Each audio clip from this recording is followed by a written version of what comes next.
Hello there, I'm Gary. Welcome back to FYPC. It's my channel about my prostate cancer experience, and right now we're heading into biopsy territory. Today I'm going to be talking about a trans-rectal ultrasound biopsy, so stick around for that.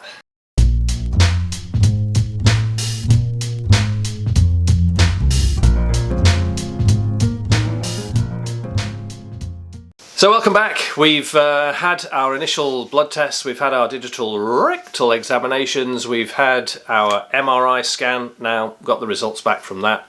Check the other videos to find out how that experience went for me. Now we're into the serious business of gathering tissue samples from the prostate to find out if they are indeed cancerous. Okay, so at this stage, the earliest stage in the biopsy process, the recommendation for me was a trans-rectal ultrasound biopsy, a TRUS biopsy. So let me tell you what happens for that. You get the appointment to the hospital, and I went in. Obviously you get the standard treatment, getting dressed into the gown and everything like that, go into the room where the doctor is, fill in the consent form as well, and then the doctor says, we'll just get you on the table, let's lie you on your side. Let's make sure that we can get access to the back passage, and then the procedure starts. So what happens? Well, first of all, you'll get a little bit of gel, a little bit of numbing gel around the back passage, and then the ultrasound probe is going to be inserted. So this is a small device which is going to obviously take a picture, an ultrasound picture of the area around your prostate, and that's going to help guide the needle that the surgeon is going to use to take the samples. So, you know, a little bit of discomfort, but nothing too serious at this point. You might get an injection then through a needle that's passed alongside the probe, and that's designed to just numb the area around the prostate to make the process a little bit more comfortable. And then the sampling needle is going to be put in. And although I didn't see what the doctor was doing, he explained that there is a kind of a trigger mechanism.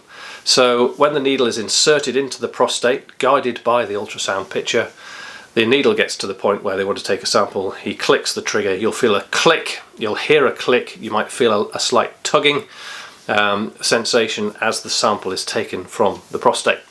So at this point they're just snipping little bits of the prostate out, hopefully in the area around the lesion, trying to get some stuff that they can then send away to be analysed, take a sample. Now there was probably 10 to 12 samples were taken in that first biopsy.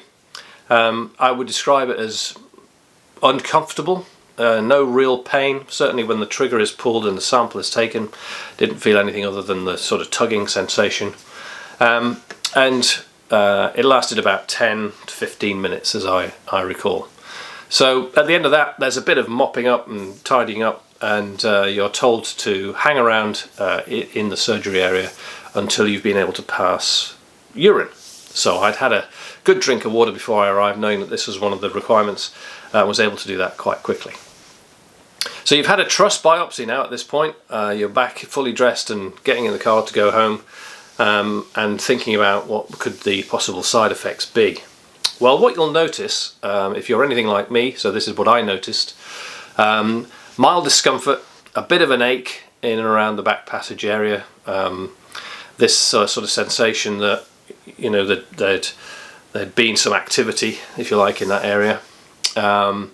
Nothing really other than that. There was blood in my urine for about the first half a dozen times that I passed urine, so little tiny bits of blood to start with, and then just a little slight sort of pinkish tinge to the stream. What you'll notice the most, of course, because the prostate is the thing that creates the fluid that carries the sperm out of the body, the seminal fluid, is that you'll notice that your ejaculate will effectively be blood for the first half a dozen times. And I mean bright red, arterial looking, horror story blood. It was a great surprise. But as time goes on, that darkens to a sort of browner colour and then disappears altogether. For me, that took about 2 months before it had gone completely. So you'll notice that's an important side effect. There's a few things that you should watch out for. None of these happen to me, but I just highlight them because I think it's important for you to recognise that. So if you get any kind of infection, you'll need to go back to your doctor really quickly. So burning and stinging sensation, any of the normal things that you'd that you'd expect to have from an infection. So watch out for those. If you get anything more serious blood-wise, bleeding from the back passage or more blood than you'd expect in your urine, then that's something to go back to the doctor with straight away.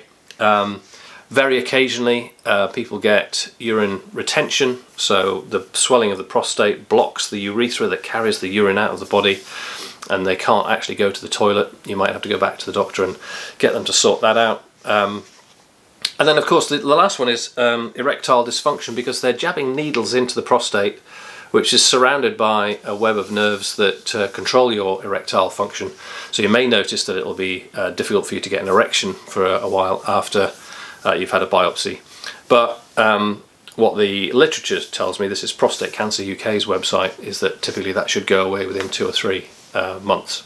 Not something I personally experienced. But so there we have it. That's the TRUS, trans-rectal ultrasound biopsy.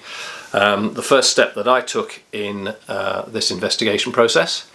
But there were 2 more biopsies to come, and I'll tell you about those in another video.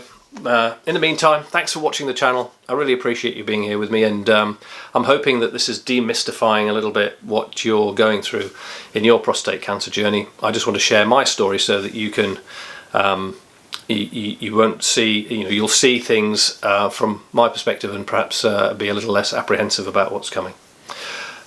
Great, I'll see you on the next one.